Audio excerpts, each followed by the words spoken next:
Merhaba arkadaşlar, kanalıma hoş geldiniz. Bugün sizlerle bu vintage kazağı örüyoruz. Son zamanlarda vintage eldiveni çok popüler. Biz de onun kazağını yapıyoruz bugün. Bu detayı hem kollara hem de etek ucuna ekledim. Bu detayları eklemediğinizde sadece kazak kısmını ördüğünüzde hem bay hem bayan için uygun bir model. Bir de bu şekilde bir yaka paylaştım. Bu yakayla bu kazak kendini daha iyi tamamlıyor. Bu yaka yapılışını da ayrı olarak ekledim. Bu model bu renkli çok güzel olduğunu düşünüyorum. Umarım siz de benimle aynı fikirdesiniz. Fikirlerinizi merak ediyorum. Bunu yorumlar kısmında yazabilirsiniz arkadaşlar. Gördüğünüz gibi çok şık bir kazak oldu. Bu videoda sadece kazak kısmını ve bu uç detaylarını göstereceğim. Bu kol ucu ve etek ucu bu kazağın aksesuarı. Bu aksesuarları çıkartıp düz kazakta yapabilirsiniz. Bu kullandığım ipin rengi de tarçın rengi olarak geçiyor arkadaşlar. Şimdi sizleri daha fazla bekletmeden kazağımızın yapılışına geçebiliriz. Bu modeli yaparken %100 akrilik ip kullandım. Ben yurt dışında yaşıyorum. Yabancı marka ip kullanıyorum. Bunu Amerika'da Michaels mağazalarından alıyorum.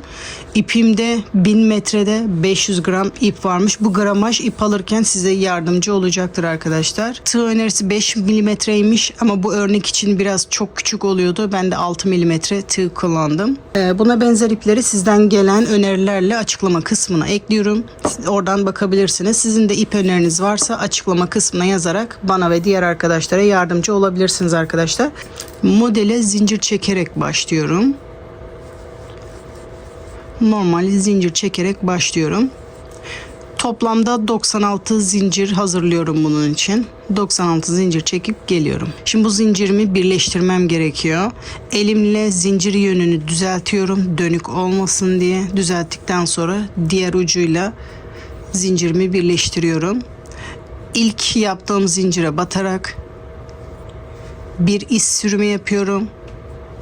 Bu şekilde halkamı birleştiriyorum. Yakayı bu şekilde oluşturuyoruz. Şimdi yeni sıraya zincir çekerek başlıyorum. Bir zincir, bu aynı boşluğa batarak bir sık iğne yapıyorum. Birleştirme noktasına batarak bir sık iğne yapıyorum.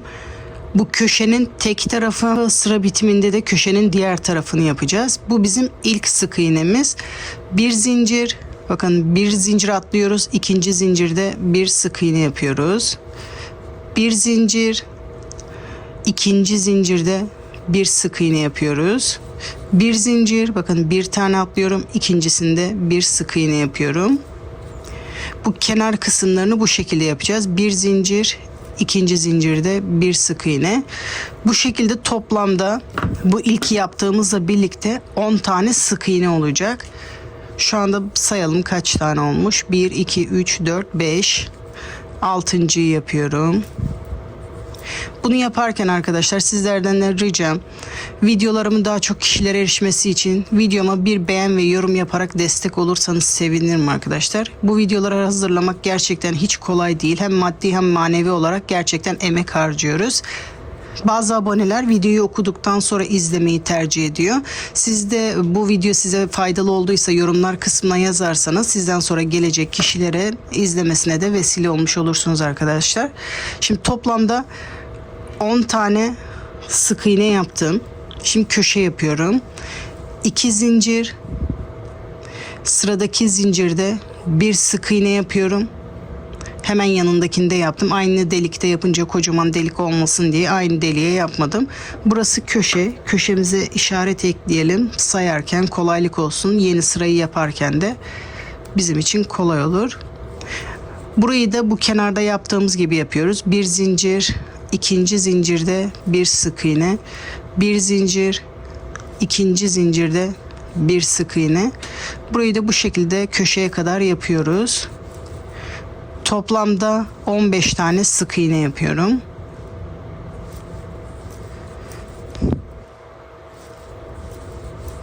Bir zincir, ikinci zincirde bir sık iğne, bir zincir, ikinci zincirde bir sık iğne. Bunu sıra sonuna kadar tekrarlıyoruz.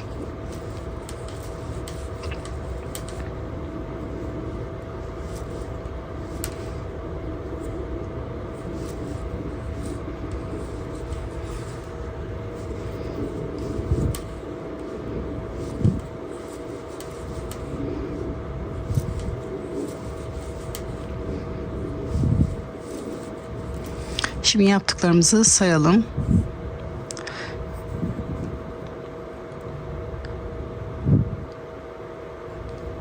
...14 tane. Şimdi 15.yi yapıyorum ve köşenin yarısı olacak.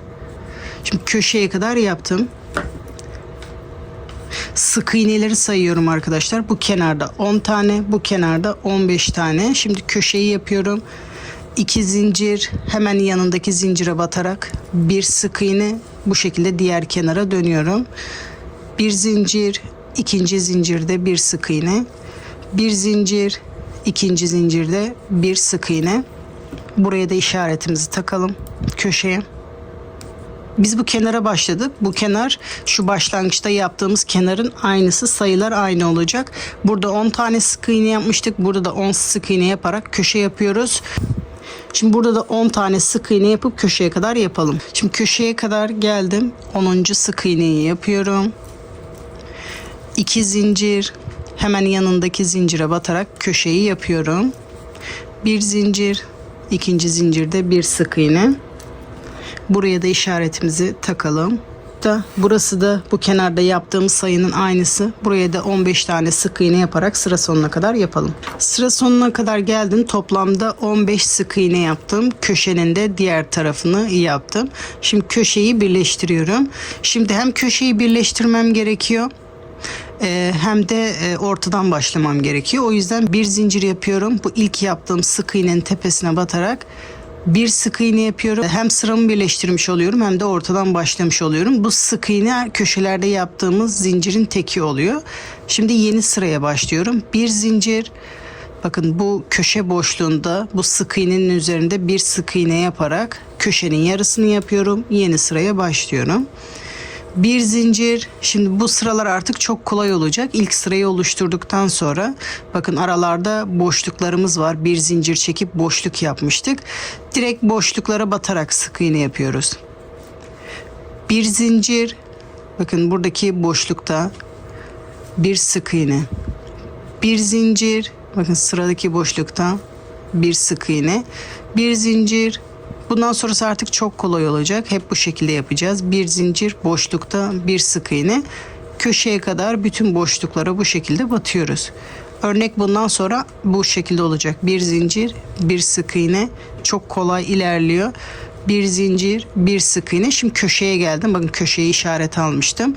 Köşeyi yaparken de köşe içerisinde bir sık iğne, 2 zincir, tekrar aynı boşluk içerisinde bir sık iğne yaparak köşeyi yapıyoruz. Çoğaltma işlemleri bu köşeden oluyor.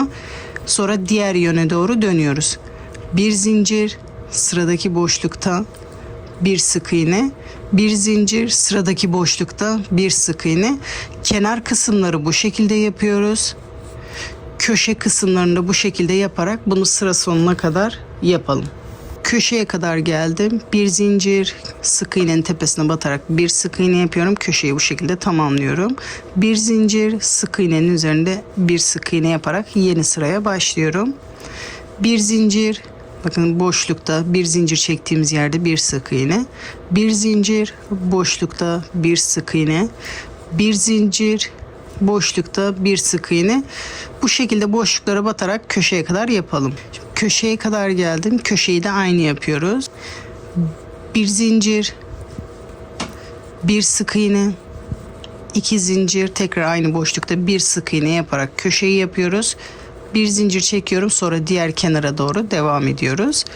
Bir zincir, boşlukta bir sık iğne, bir zincir, boşlukta bir sık iğne. Kenarları burada yaptığımız gibi, köşeleri de burada yaptığımız gibi yaparak sıra sonuna kadar yapalım. Sıra sonuna kadar geldim. Bir zinciri yapıyorum. İlk sık iğnenin tepesine batarak sıramı birleştiriyorum. Tekrar bir zincir yapıp bir sık iğne yapıyorum. Yeni sıraya başlıyorum. Artık sıralarımız çok kolay. Bir zincir, bir sık iğne, bir zincir, bir sık iğne. Bu şekilde sırayı tamamlıyoruz. Bir zincir, bir sık iğne yaparak köşeye gidiyoruz. Köşede de aynı yapıyoruz. Burada da ikili yaparak köşelerimizi tamamlıyoruz. Bunu da sıra sonuna kadar tamamlayalım. Sıra sonuna kadar geldim. Bir zincir çekeyim. İlk sık iğnenin tepesinde bir sık iğne yaparak sıramı birleştiriyorum. Yeni sıraya bir zincir, bir sık iğne olarak başlıyorum. Şimdi sırasıyla bir zincir, sıradaki boşlukta bir sık iğne, bir zincir, sıradaki boşlukta bir sık iğne. Bu sırayı bu şekilde sıra sonuna kadar yapıyoruz ve bundan sonraki sıraları aynı sırayı tekrar ederek bunu büyütüyoruz. Gördüğünüz gibi yakamız oluşmaya başladı. Katlıyorum bu şekilde. Bakın burası artık bizim yaka kısmımız. Bunu buralardan büyüterek koltuk altına kadar örüyoruz. Koltuk altına gelince de sizlere nasıl ölçü aldığımı gösteriyorum. Şimdi bunu aynı sırayı tekrar ederek büyütelim. Ondan sonra size ölçü almayı gösteriyorum. Bunu çok fazla büyütmeden şu şekildeyken üzerimize bir prova edelim. İlk başta yaka esniyordu ama bu sıraları yaptıktan sonra yakamız tam oturdu. Bunu bu şekildeyken bir üzerimize deneyelim. Bu şekilde sizin için yaka ideal bir ölçü mü, güzel bir ölçü mü diye bakalım. Bu sizin için normalse sonra örmeye devam edebiliriz. Baktınız bu sizin için küçük. Her kenar için 2'şer tane ekleyerek bunu büyütebilirsiniz. Daha fazla büyütmek istiyorsanız 2-2 gitmeniz gerekiyor. Şimdi bunu kol altına kadar örelim. Şimdi yaptığım parçayı ölçüyorum. Kafamdan geçiriyorum. Bu arka tarafı yaptığım parçayla ölçüyorum. Bu şekilde ucuca geliyorsa bu benim için ideal ölçüye gelmiştir. Şimdi beden kısmına devam edebiliriz. Şimdi beden kısmını ölçtükten sonra bu şekilde katlıyorum. Şimdi kol kısmını örmüyoruz. Beden kısmını örmeye devam edeceğiz. Normal sırada birleştirdiğim gibi sıramı birleştirdim. Şimdi köşe yapmayacağız. Bir zincir çekiyorum diğer sırada buraya batabilmek için. Şimdi kolun diğer köşesine batıyorum. Bir sık iğne yapıyorum. Bir zincir. Sonra sırasıyla sıradaki boşluklara batarak bir sık iğne yapıyoruz. Bir zincir. Sıradaki boşlukta bir sık iğne. Bir zincir. Sıradaki boşlukta bir sık iğne. Bu şekilde diğer kol altına kadar örelim. Diğer kol altına kadar geldim. Bir zincir çektim. Köşeye batıyorum. Bir zincir yapıyorum. Şimdi köşeye kadar geldim. Köşede bir sık iğne yaptım. Kolun diğer köşesine batıyorum. Bakın kolu örmüyoruz. Kolun diğer köşesine batarak bir sık iğne yapıyorum. Bir zincir, sonra normal sıraya devam ediyorum. Bu şekilde bu başladığım yere kadar örelim. Sıra sonuna kadar geldim. Burası köşe. Köşeye batarak sıramı birleştirmem gerekiyor. Ama artık bunda kenarda ek yeri olmasın diye, bu şekilde dümdüz dursun diye ek yeri yapmayacağım. Dönerek devam edeceğim. Bir zincir. Şimdi burada bir sık iğne yapıyorum ama sırayı birleştirmiyorum. Bir zincir. Bakın kol altındaki boşluğa batarak bir sık iğne. Bir zincir. Sıradaki boşlukta bir sık iğne yaparak diğer kol altına kadar bu şekilde örüyorum. Diğer kol altına kadar da geldim. Bir zincir. Burada yaptığımız boşlukta da bir sık iğne yapıyoruz. Bir zincir, sonra sırasıyla sıradaki boşluklara batarak sıra sonuna kadar örelim. Şimdi başlangıç noktasına kadar geldim. Bakın ek yeri yok artık. Dönerek devam edeceğiz. Sıradaki boşluğa batıyorum. Bakın burası başlangıç noktasıydı. Böyle sırasıyla bir zincir, bir sık iğne yaparak dönerek bu şekilde devam ediyoruz. Son bir tur daha göstermek istiyorum. Bunu dönerek buraya kadar örüyorum. Başlangıç noktasına tekrar geldim. Ek yeri yok. Normal sıraya devam eder gibi devam ediyorum. Bir zincir, bir sık iğne. Bu şekilde bakın ek yeri olmuyor kenarlarda. Bu bedendeki gibi olacak dümdüz. Bunu dönerek yapmak istediğimiz uzunluğa kadar yapalım.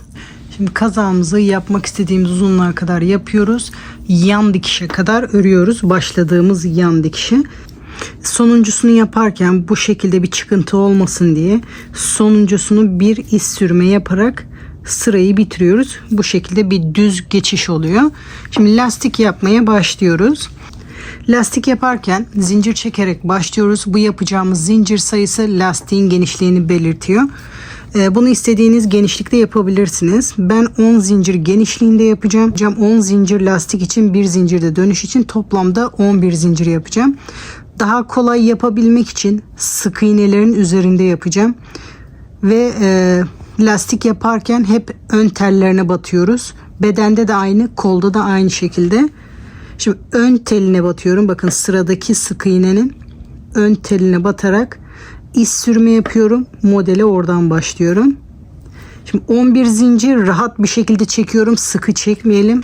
İz sürme yaparken kolay batabilmek için rahat bir şekilde zincir çekelim.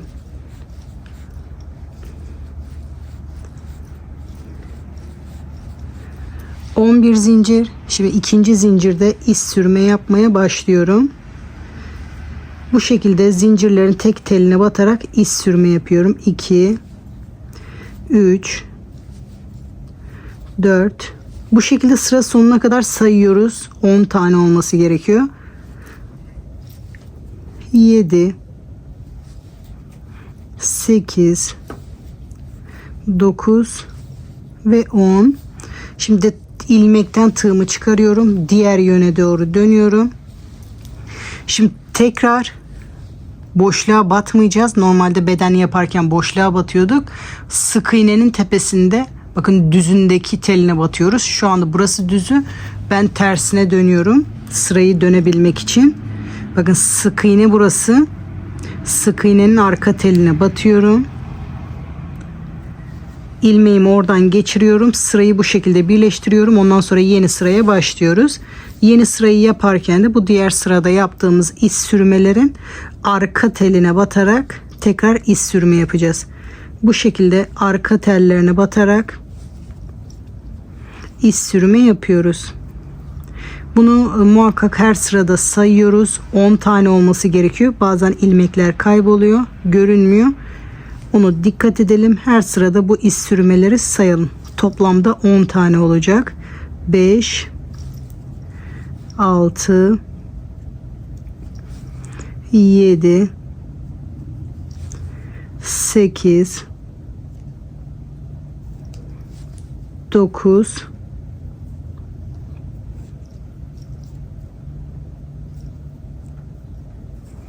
sonuncusuna da batıyorum. 10. Bir zincir çekerek sıramı dönüyorum. Şimdi diğer yöne doğru gidiyoruz. İlk iz sürmenin arka teline batarak bu şekilde bütün sıralarda iz sürme yapıyoruz. Bunları sıkmamamız gerekiyor ki diğer sıralarda rahat batalım. Sıra sonuna kadar toplamda 10 tane iz sürme yapıyoruz. Arka tellerine batarak.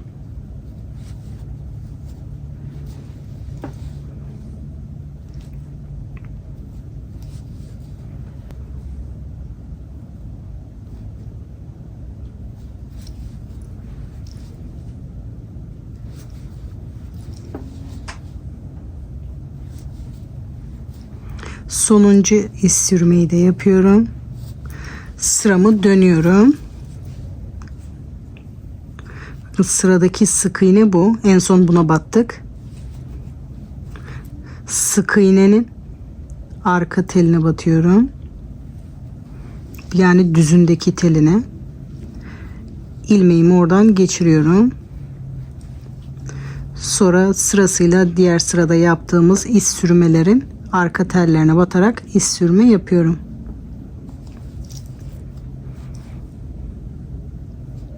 Sırasıyla bu şekilde arka tellerine batarak sıra sonuna kadar toplamda 10 tane iz sürme yapalım. Her sırada sayalım. Bazen ilmekler görünmüyor. Kaçırmış olabiliriz. Sonra lastiğimiz daralıyor. İleride fark etmeden her sırada sayarsak daha iyi olur. Sonra sökmek zorunda kalmayız. Şimdi bir zincir çekerek sıramı dönüyorum. Sıra sonuna kadar bu şekilde devam ediyoruz. Son bir sefer daha gidip gelelim. Ondan sonra lastiğimize bu şekilde devam edelim. Arka tellerine batarak iz sürme yapmaya devam ediyoruz.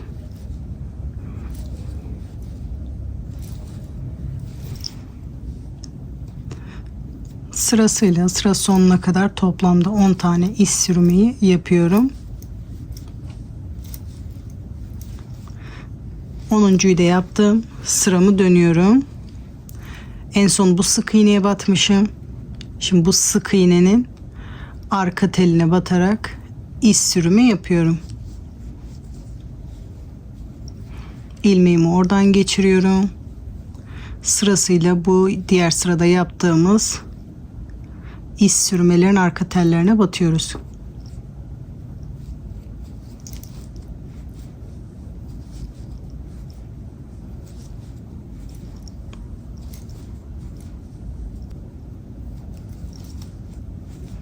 Sıra sonuna kadar iz sürümü yapalım.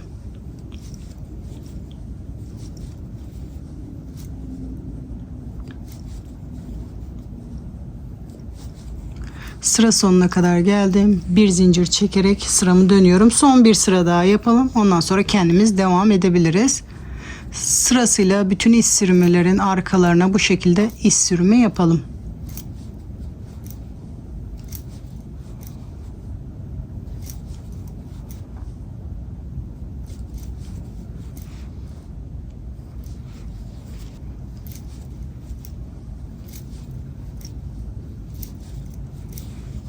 Sıramı dönüyorum.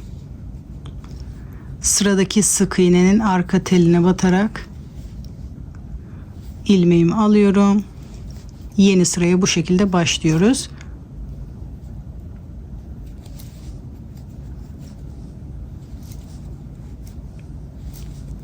Sırasıyla bu şekilde gidip gelerek lastiğimizi tamamlıyoruz. Şimdi bu şekilde sıra sonuna kadar, bu başladığımız yere kadar örüp tamamlayalım. Bunu koldaki gibi yırtmaç yapmak istiyorsanız burası başlangıç. Burada bir yırtmaç yapabiliriz. Kenarlarda yırtmaç yapmayı düşünüyorsanız diğer kenara kadar yapalım. Orada da nasıl yırtmaç yapacağınızı size göstereceğim. Yırtmaç yapmak istemeyenler sıra sonuna kadar örsün. Yırtmaç yapmak isteyenler bu kenar dikişine kadar örsün. Şimdi kazağı yırtmaç yapmak isteyenler bu şekilde diğer yarısına kadar örüyor. Ben de ördüm. Şimdi yırtmacı nasıl yapıyoruz? Kısaca, çok kısa göstermek istiyorum. Normal başlangıçta yaptığımız işlemi yapacağız. Şimdi yan dikişe, dikiş demeyeyim de yan kenara kadar kol altında hizasına ben işaret almıştım. Oraya kadar ördüm. Şimdi sıra bitişini aynı yapıyoruz. Sıradaki sık iğnenin tepesine batarak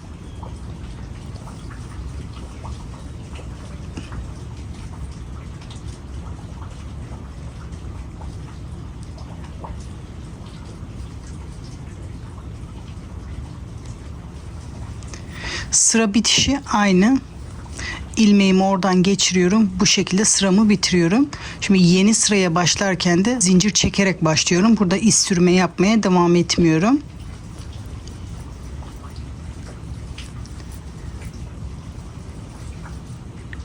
Başlangıçta yaptığımız gibi 11 zincir çekerek sıramı başlıyorum. Sonra tekrar yeni sıraya dönüyorum. Bu kısım aynı başlangıç kısmı. Şimdi sırasıyla zincirlere birer tane iz sürme yaparak 10 tane iz sürme yapıyorum. Sıra sonuna kadar örüyorum.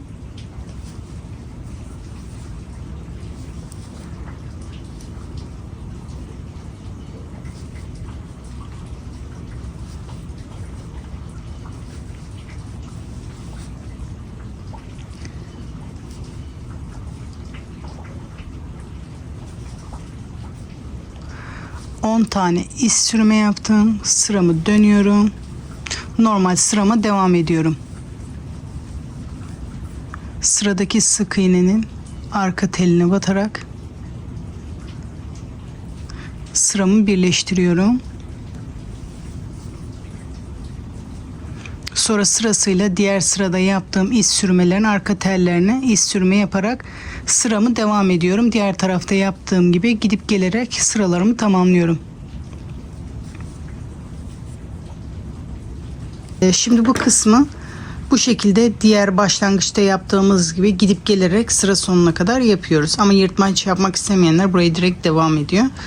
Şimdi bu şekilde gidip gelerek bu başlangıç noktasına kadar örüyorum. Şimdi lastiği başlangıç noktasına kadar geldim. Bu ilkini battığım yere batarak ilmeğimi oraya sabitliyorum. Bir zincir çekerek ipimi kesiyorum. İpimi biraz uzun bırakacağım. İleride burayı dikmek istersen dikmek için ip bırakacağım. İkinci sırayı yaptıktan sonra onu karar vereceğim. Şimdi etek kısmına geçebiliriz. Bunu bu şekilde de bırakabilirsiniz. Şu anda yapacağım detayı da ekleyebilirsiniz. Şimdi etek ucunu yaparken de aynı özellikte açık bir rengi kullanarak yapıyorum. Şimdi istediğiniz yerden başlayabilirsiniz. Ben ek yerleri buraya denk gelmesin diye biraz önden başlayacağım. Direkt kenardan da başlayabilirsiniz ama ek yerleri kenarda görünmesin. Şimdi diğer ipimi alıyorum. Bir zincir çekiyorum. Şimdi diğer sırada battığımız yerlerin arka taraflarına batıyoruz. Burada sırayı birleştirdiğimiz sık iğnelerin tepesine batıyorduk. Onların arka tellerine batarak orada başlıyorum. Zincir çekerek başlıyorum. Bu ilk zincirim. 3 zincir trabzan yerine ve 1 zincir de ara zincir için çekiyorum ve toplamda 4 zincir. Tığıma doluyorum. İkinci sık iğnenin arka teline batarak bir trabzan yapıyorum. Bir zincir, sıradaki sık iğnenin arka teline batarak bir trabzan. Bu sırayı bu şekilde yapacağız. Bir zincir, diğer sırada yaptığımız sık iğnelerin arka tellerine batarak birer trabzan yapacağız. Bir zincir, bu şekilde sırasıyla sıra sonuna kadar yapıyoruz. Bir zincir, sık iğnelerin arka tellerine batarak bir trabzan yapıyoruz. Bir zincir, sık iğnelerin arka tellerine batarak bir trabzan. Bunu bu şekilde dönerek bu başlangıç noktasına kadar yapalım. Bu boşluklarda da aynı olacak. Devamıymış gibi hiç fark etmiyor. Bu kısımları bu şekilde devam ediyoruz. Bir zincir, sıradaki sık iğnenin arka telinde bir trabzan, bir zincir. Burada sık iğnenin arka teline batıyoruz.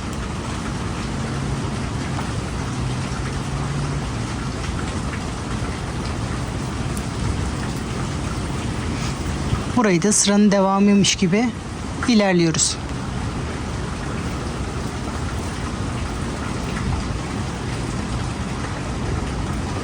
Bu şekilde bu başlangıç noktasına kadar yapalım.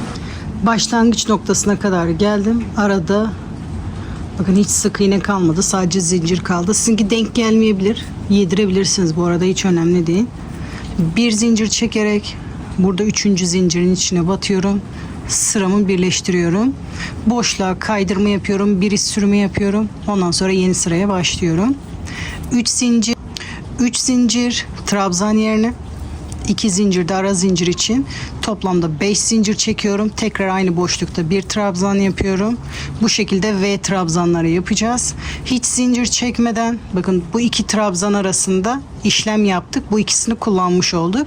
Şimdi sıradaki trabzana geçiyoruz. Bunları kullanmıştık.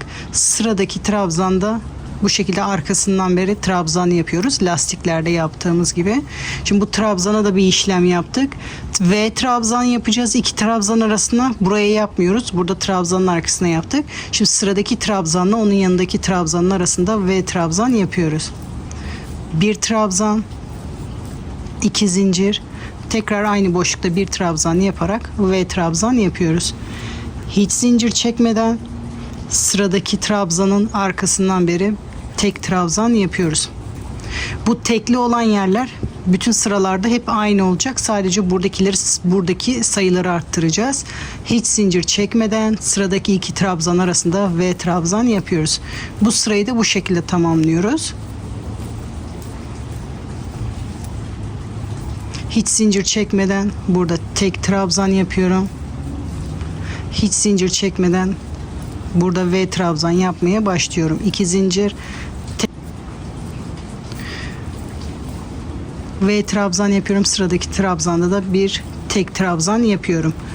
Bunu da bu şekilde bu başlangıç noktasına kadar dönerek yapalım. Şimdi sıra sonuna kadar geldim. Trabzanı yaptım. Buraya V trabzan yapacağım. Tekli trabzan yapmaya yer olmadı. Şimdi bunu yedirmem lazım. Burayı sayılı yapmadığımız için denk gelmeyebilir. Sizinki denk geliyorsa sıraya devam edebilirsiniz. Şimdi ara ara bunu yedirmem lazım. Tekli trabzanı bu V trabzanın yanındaki trabzana yapacağım. Sonra normal V trabzan yapmaya devam edeceğim. Bunu bir kere daha yaparsam benimki denk geliyor.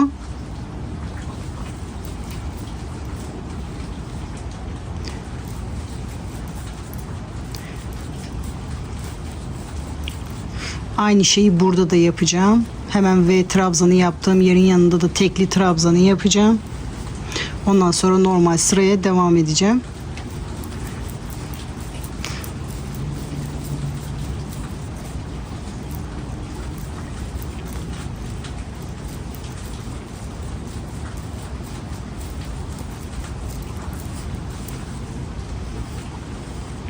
Şimdi denk geldi. Bakın bu trabzanı da arkasından yapıyorum. Sırayı bitiriyorum. Şimdi sırayı birleştiriyoruz. Burada 3. zincirin içine batarak sıramı birleştiriyorum. Tekrar boşluktan başlamam gerekiyor. Boşlukta iz sürme yaparak kayma yapıyorum. Şimdi yeni sıraya başlıyorum. Şimdi V trabzan yaparken tek yapmıştık. Şimdi 2 trabzan yaparak bu kısmı tamamlıyoruz. 2 trabzan, 2 zincir, tekrar aynı boşlukta 2 trabzan yapıyorum. Sadece bu kısımlarda birer tane çoğaltacağız. Burada tek yaptık, burada 2, diğerinde 3, o şekilde devam edeceğiz. Ama bunlar hep aynı olacak. Arkasından beri bu şekilde tekli trabzan. Sıradaki V trabzana giderek 2 trabzan, 2 zincir, tekrar aynı boşlukta 2 trabzan yapıyorum. Hiç zincir çekmeden bu tekli trabzanın arkasından beri trabzanımı yapıyorum. Sıradaki V trabzanda 2 trabzan, 2 zincir, aynı boşlukta tekrar 2 trabzan yapıyorum. Tekli trabzanın oraya gelerek tek yapmaya devam ediyorum. Bu sırayı da bu şekilde tamamlıyoruz. Sıra sonuna kadar bu şekilde yapalım. Sıra sonuna kadar geldim. Bakın buralarda yedirme yapmıştım. Oralarda normal bir şekilde yaptım. Bunları tersinden beri trabzan yaptım. Şimdi sıra sonuna kadar da geldim. Sonuncu trabzanın da arkasından beri bu şekilde trabzanımı yapıyorum.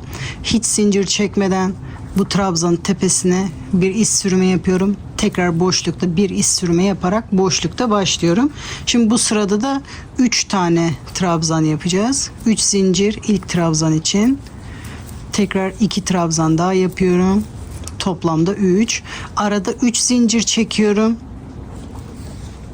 Diğer sırada 4 tane yapacağımız için rahat bir şekilde yapabilmek için toplamda 3 tane zincir çekiyorum. Tekrar aynı boşlukta 3 trabzan yapıyorum.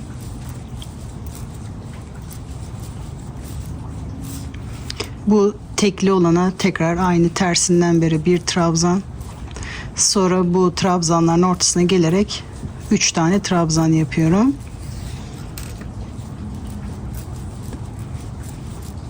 Arada 3 zincir. Tekrar aynı boşlukta 3 trabzan yapıyorum.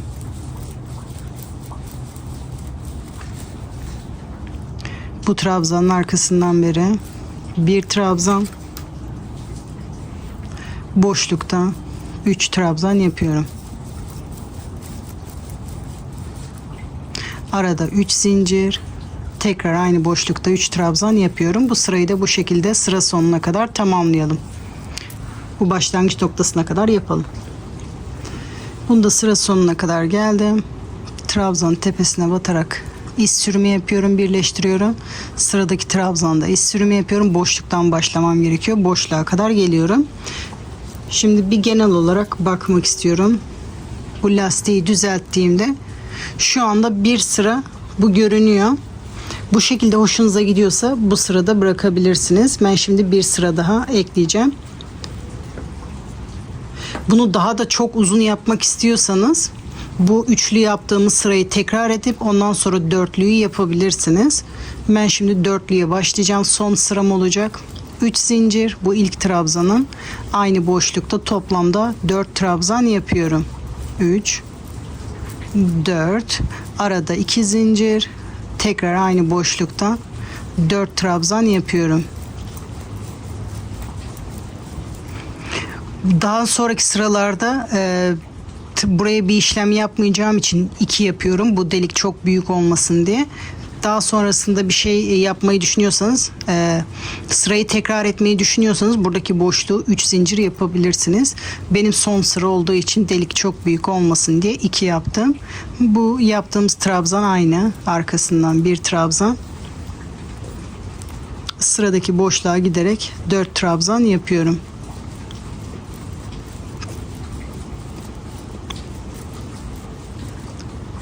Arada 2 zincir, tekrar aynı boşlukta 4 trabzan yapıyorum. Bu sırayı da bu şekilde sıra sonuna kadar tamamlıyoruz. Bu V trabzanların boşluğunda Dörtlü trabzan yapıyoruz. Bu teklilere tekli yapıyoruz. Aralarda zincir çekmiyoruz. Zincir çekmeden bu boşluğa gelerek 4 trabzan yapmaya başlıyorum. Şimdi bu sırayı da sıra sonuna kadar bu şekilde tamamlayalım. Bunu da sıra sonuna kadar tamamladım. Trabzanın tepesine batarak bir iz sürme yapıyorum. Bir zincir çekip ipi burada kesip şimdi yaka yapmaya başlayabiliriz. İpimi alıyorum. Köşeye yakın başlamak istiyorum ki köşeyi göstermek istiyorum. Boşlukta ipimi buraya sabitliyorum. Boşluğa da batabilirsiniz, zincire de batabilirsiniz. Şimdi bu yapacağınız zincir sayısı sizin genişliğinizi belirler. Ben 4 zincir yaparak yakayı çok geniş yapmak istemiyorum. Bir zincirde dönüş için. Şimdi sırasıyla 4 tane zincire bir iz sürme yapıyorum.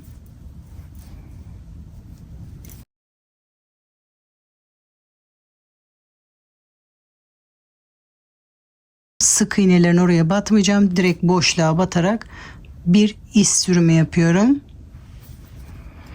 Sonra sıramı dönüyorum. Sırasıyla bu diğer sırada yaptığım iz sürmelerin arka tellerine batarak iz sürme yapıyorum. Bunu yaparken çok sıkmayalım ki batarken rahat olsun.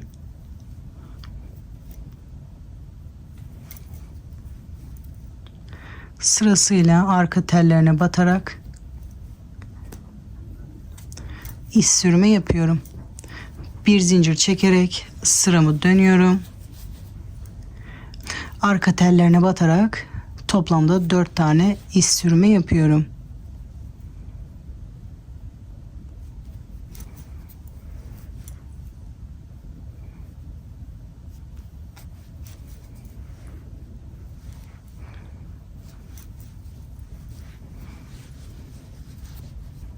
Şimdi burası köşe. Köşeye de aynı şekilde yapıyorum. Bir iz sürme yapıp sıramı dönüyorum. Sonra sırasıyla arka tellerine batarak iz sürme yapıyorum.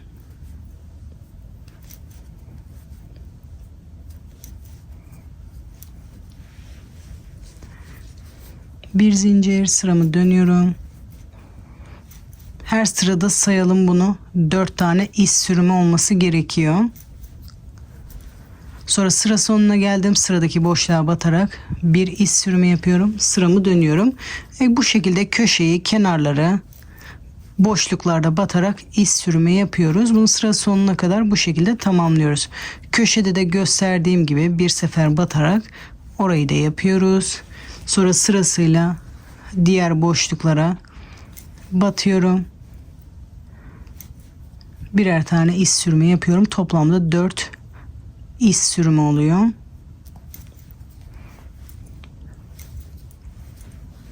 Sıradaki boşluğa geliyorum. Direkt zincire de batabilirsiniz. Sırasıyla iz sürme yapıyorum.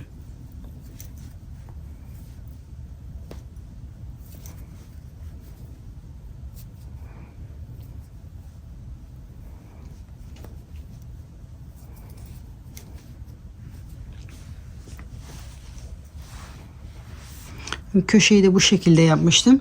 Şimdi sırasıyla bunu böyle dönüyoruz. Köşeyi burada yaptığım gibi yapıyoruz. Dönerek bu başlangıç noktasına kadar yapalım. Şimdi yakayı başladığım yere kadar ördüm. Bunu dikerek birleştireceğim. İlmeğin içinden ipimi geçirerek burayı kesiyorum.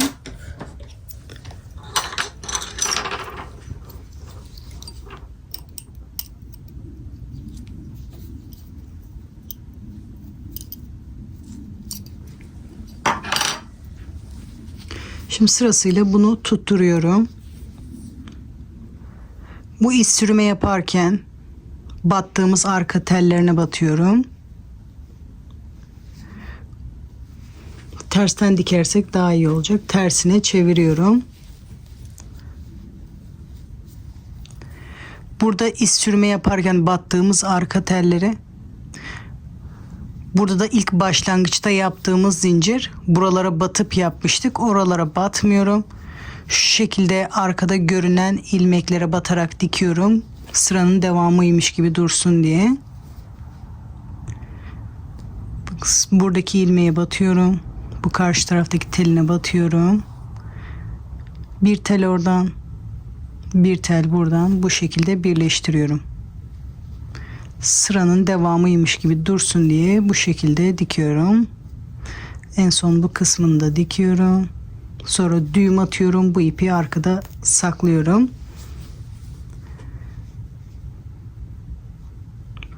Bu şekilde buralarda ipimizi saklayabiliriz.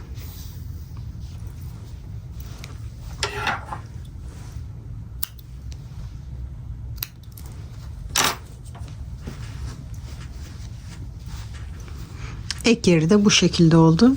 Şimdi yakanın bitmiş halde bu şekilde oldu. Şimdi etek ucuyla yaka kısmını yaptık. Bunu dilerseniz bu şekilde süveter olarak kullanabilirsiniz. Benim gibi kol yaparak da kazak yapabilirsiniz. Şimdi kolu düzünde örüyoruz. Şu anda kazağın düzü. Bir zincir çekerek başlıyorum. Bunu da aynı bedendeki gibi dönerek yapacağım. Kolu o şekilde yapacağız. Şimdi sırasıyla bakın burada köşeden önceki boşluktan başlayacağım. Direkt köşeden de başlayabiliriz. Şimdi köşeden başlıyorum. Bir sık iğne yapıyorum. Bir zincir. Buradaki boşluğa da batıyorum. Kol altı çok delik olmasın diye. Burada direkt sık iğnenin oraya da batabiliriz. Burada boşlukta da batabiliriz. Bir zincir. Ondan sonra tekrar burada köşe var. Köşeye batıyorum. Bir zincir. Sonra sırasıyla artık normal bedendeki gibi oldu. Bir zincir. Boşlukta bir sık iğne. Bu şekilde dönerek başlangıç noktasına kadar gidiyoruz. Bakın bundan sonrası normal. Omuz falan yok. Düz olarak devam ediyor. Sıra sonuna kadar yapalım. Şimdi başlangıç noktasına kadar geldim. Şimdi köşeye batmıştım. Şimdi burayı da kol altında dikiş izi olmasın diye aynı bedendeki gibi dönerek yapacağım. Burada sırayı birleştirmiyorum. Bakın hemen sırayı başladıktan sonraki boşluğa batarak sık iğne yapmaya devam ediyorum. Şimdi ek yeri olmadan bu şekilde dönerek devam ediyoruz. Bir zincir, sıra boşlukta bir sık iğne, bir zincir, boşlukta bir sık iğne.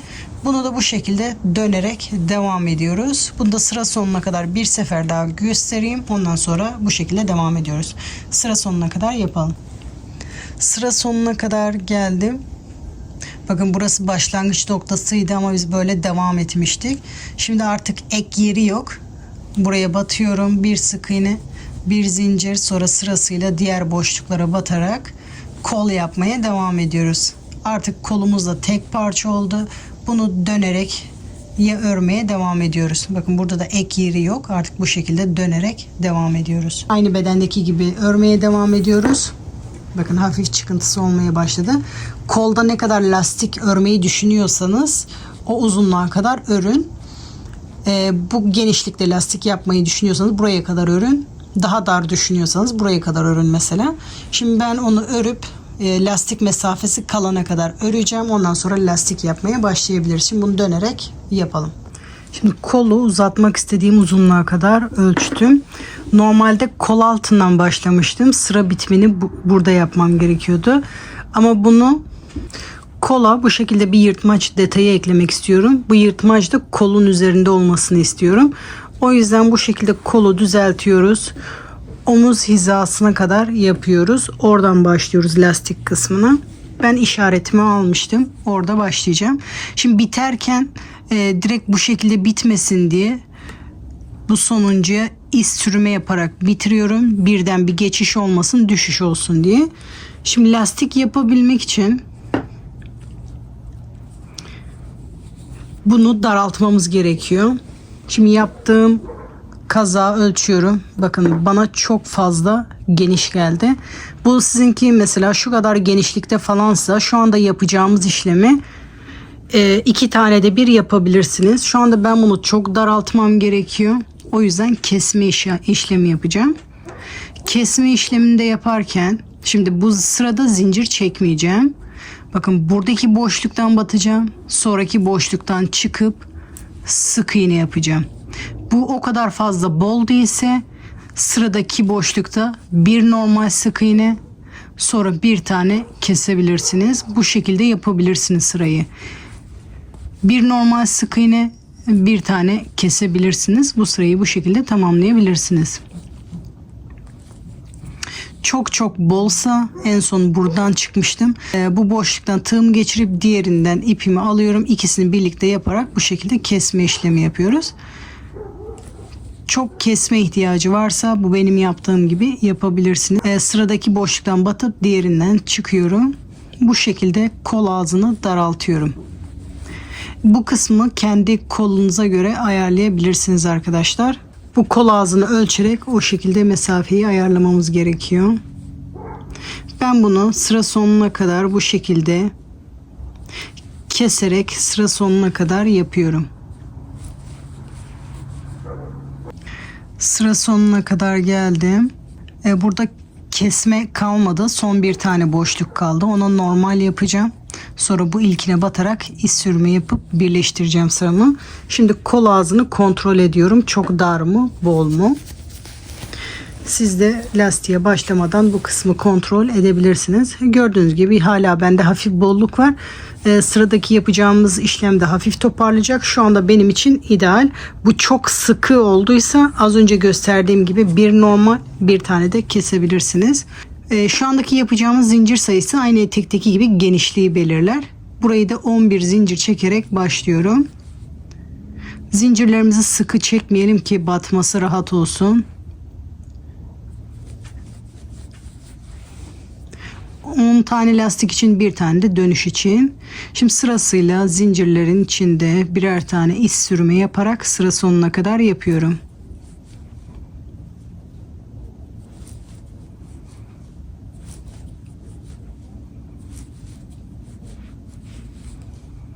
Bu iz sürmeyi de sıkı yapmayalım ki bir dahaki sırada batması kolay olsun. Sonuncuyu da yapıyorum. Bunu her sırada sayıyoruz. 10 tane olması gerekiyor. İlerleyen sıralarda daralma olmasın. Muhakkak her sırada sayalım. Şimdi diğer yöne dönüyorum. Lastik kısmını yaparken ön tellerine batarak yapacağız. Bu şekilde komple batmıyoruz. Ön teline batarak ilmeği alıyorum. Şimdi sırasıyla diğer sırada yaptığımız bütün iz sürmelerin arkalarına batarak iz sürümü yapıyoruz. Bunu da sayarak devam ediyoruz. Bir yanlışlık olmasın diye.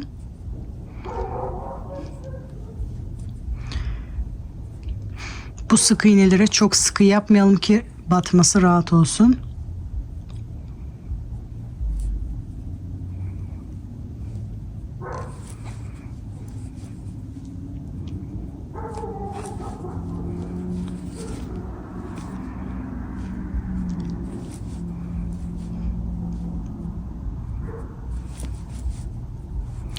Burada sonuncu sık iğne var. Onun tepesine de batarak sonuncuyu yapıyorum. Bir zincir çekerek sıramı dönüyorum. Sırasıyla arka tellerine batarak iz sürme yapmaya başlıyorum. Sıra sonuna kadar sayıyorum. 10 tane olması gerekiyor. Sırasıyla iz sürmelerimizi yapalım.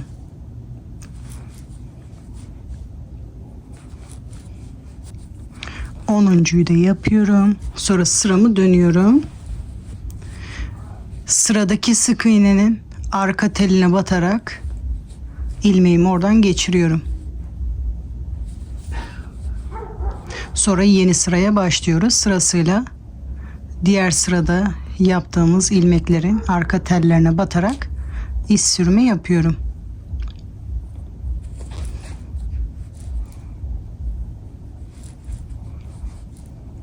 Bu şekilde sıralarımızı gidip geliyoruz. Her sırada muhakkak sayalım, 10 tane olsun. Bazen bu ilmekler arada görünmüyor, kaçırabiliriz.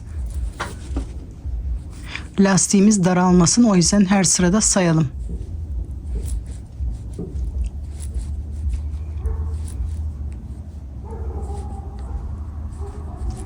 Sonuncu ilmeğe de iz sürme yaptım. Sıramı dönüyorum. Bunu da sıra sonuna kadar tamamlayalım. Ondan sonra devamını kendimiz örelim. Sırasıyla iz sürme yaparak sıra sonuna kadar iz sürme yapalım.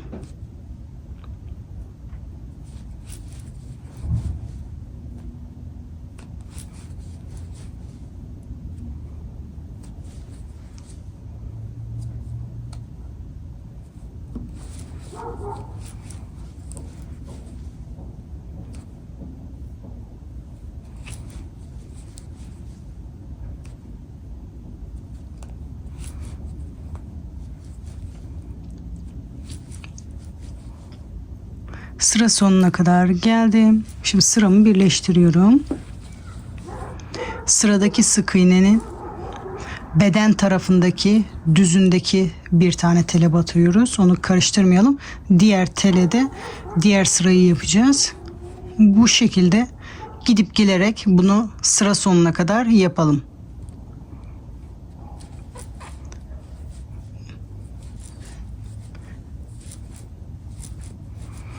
Buradaki lastiğimiz de oluşmaya başladı. Bu şekilde gidip gelerek bu sıra sonuna kadar yapalım. Sıra sonuna kadar bütün sık iğnelerin ön taraftaki tellerine batarak lastiğimi yaptım. Diğer detayı eklemek istemiyorsanız ipimizi buradan kestikten sonra burayı dikip birleştirebilirsiniz. İpimi ilmeğin içinden geçiriyorum. İpimi biraz uzun bırakıyorum. İlerleyen sıralarda duruma göre şurayı hafif belki tutturabiliriz. O yüzden şu anda ipimi uzun bırakıyorum. Onu sonra arkada saklayabiliriz. Şimdi diğer sıraya başlıyorum. Onu da istediğiniz renk başlayabilirsiniz. Şöyle hafif biraz içeriden başlayacağım. Ek yeri burada belli olmasın diye. Bir zincir. Şimdi bu diğer sırada bu sık iğnelerin arka tellerine batarak başlıyorum. 4 zincir. Sıradaki sık iğnenin arka teline batarak bir trabzan, bir zincir, sıradaki sık iğnenin arka teline batarak bir trabzan.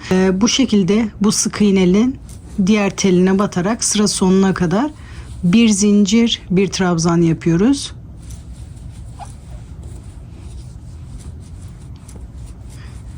Bir zincir, arka tellerine batarak bir trabzan yapıyoruz. Bu şekilde sıra sonuna kadar yapalım.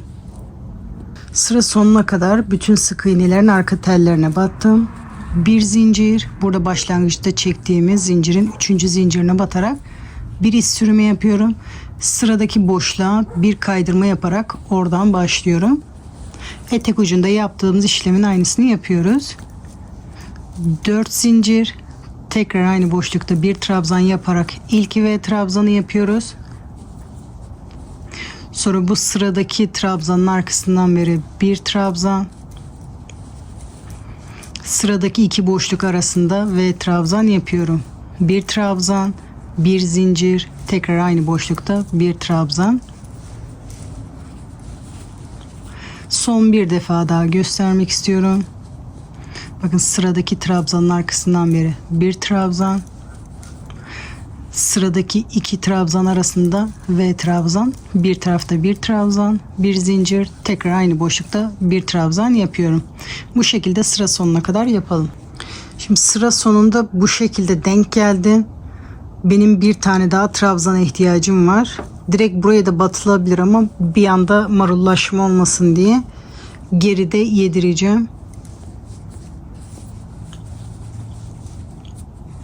Buradaki boşluğa yaparak V trabzanı burada yedirmeye çalışacağım. Bakın bu trabzanı yapmıştım. Hemen onun yanında V trabzan yaparak bunu buraya yedireceğim. Bir zincir, tekrar aynı boşlukta bir trabzan. Sonrasını normal sıralarda yaptığım gibi yapıyorum.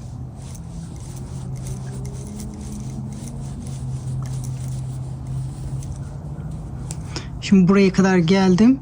O tekli trabzanı da bunun arkasına yapacağım bu şekilde. Burada da yedirmiş olacağım. Hiç zincir çekmeden bunun 3. zincirine batarak devam ediyorum. Şimdi diğer sıralarda artık normal olacak. Boşlukta bir iz sürme. Etekteki gibi burada tekrar V trabzan yapacağız. 5 zincir, tekrar aynı boşlukta bir trabzan. Sıradaki trabzanın arkasından beri bir trabzan. Sıradaki V trabzanın içinde V trabzan yapıyoruz. Bir trabzan, 2 zincir, tekrar aynı boşlukta bir trabzan. Bu trabzanın arkasından beri bir trabzan. Sıradaki V trabzana gidiyorum. bir trabzan, 2 zincir, tekrar aynı boşlukta bir trabzan, tekli trabzanı da arkasından yaparak bu şekilde sıra sonuna kadar yapalım. Sıra sonuna kadar geldim. Sonuncu trabzanı da arkasından beri yapıyorum. Burada 3. zincire batarak bir iz sürümü yapıyorum. Yeni sıraya başlıyorum. Etek ucunda yaptığımız işlemin aynısını yapıyoruz. Şimdi burada ikişer trabzan yapacağız. 3 zincir, tekrar aynı boşlukta bir trabzan, 2 trabzan, 2 zincir, tekrar aynı boşlukta 2 trabzan yapıyoruz. Bu sefer ikili ikili yapıyoruz ve trabzanların içinde.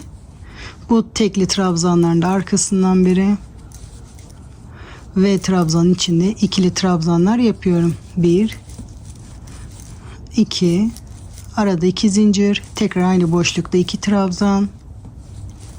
Bu kısımlar etekte aynı olduğu gibi buraya da tek yapıyoruz. Bu sırayı da bu şekilde sıra sonuna kadar yapalım. Sıra sonuna kadar geldim. Trabzan tepesine batarak iz sürümü yapıyorum. Sıramı birleştiriyorum. Tekrar boşlukta iz sürümü yapıyorum. Boşluktan başlıyorum. 3 zincir. Şimdi 3 trabzanlar şeklinde yapacağız. 2. trabzan, 3. trabzan. Bu son sıram, daha fazla sıra eklemeyeceğim için arada bir zincir çekiyorum. Tekrar aynı boşlukta 3 trabzan yapıyorum. Daha sıra eklemek isteyenler varsa 2 zincir çekip tekrar yeni sıraya devam edebilir. 4 trabzan yaparak devam edebilirsiniz. Trabzanın arkasından bir trabzan, sıradaki boşluğa giderek 3 trabzan yapıyorum.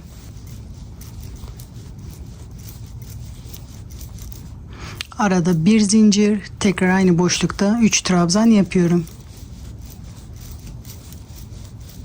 Bu sırayı da bir tane tekli bu arkada, sıradaki boşlukta da bu şekilde üçlü trabzanlar yaparak sıranın sonuna kadar yapalım. Sıra sonuna kadar geldim. Sonuncu trabzanı da arkasından yaptım. Sıramı bu şekilde birleştirdim. İpimi burada bir zincir çekerek ipimi burada kesiyorum. Arkada saklıyorum. Bu yırtmaçların olduğu yere, kol ve etekte şu anda bir şey eklemeyi düşünmüyorum. Ama buralara istediğiniz süslemeyi ekleyebilirsiniz. Şimdi bu bıraktığım iple iğneyle burayı hafif tutturmak istiyorum. Şurası çok açılıyor. Sadece şu kısmı tutturacağım. Ondan sonra ipi arkada saklayacağım.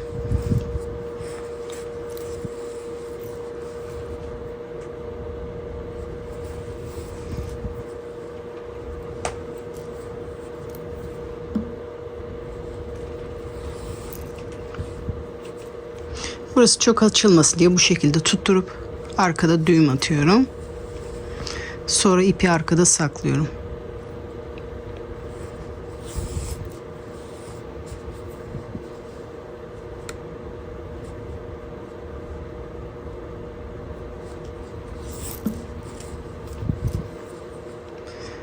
İlmeklerin arasında ipimi saklıyorum.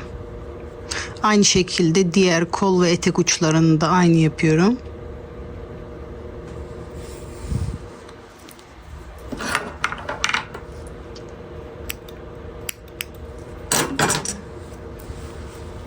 Bu şekilde diğer kol ve etek ucunu da aynı şekilde yapıyorum. Kol ve etek uçlarını temizledim. Şimdi üzerime giyip size bitmiş halini gösteriyorum. Kazağım bitmiş hali bu şekilde, yakayla çok güzel kombin oldu. Tabii bunu yakasız olarak da kullanabilirsiniz arkadaşlar. Ben iki türlü de çok beğendim.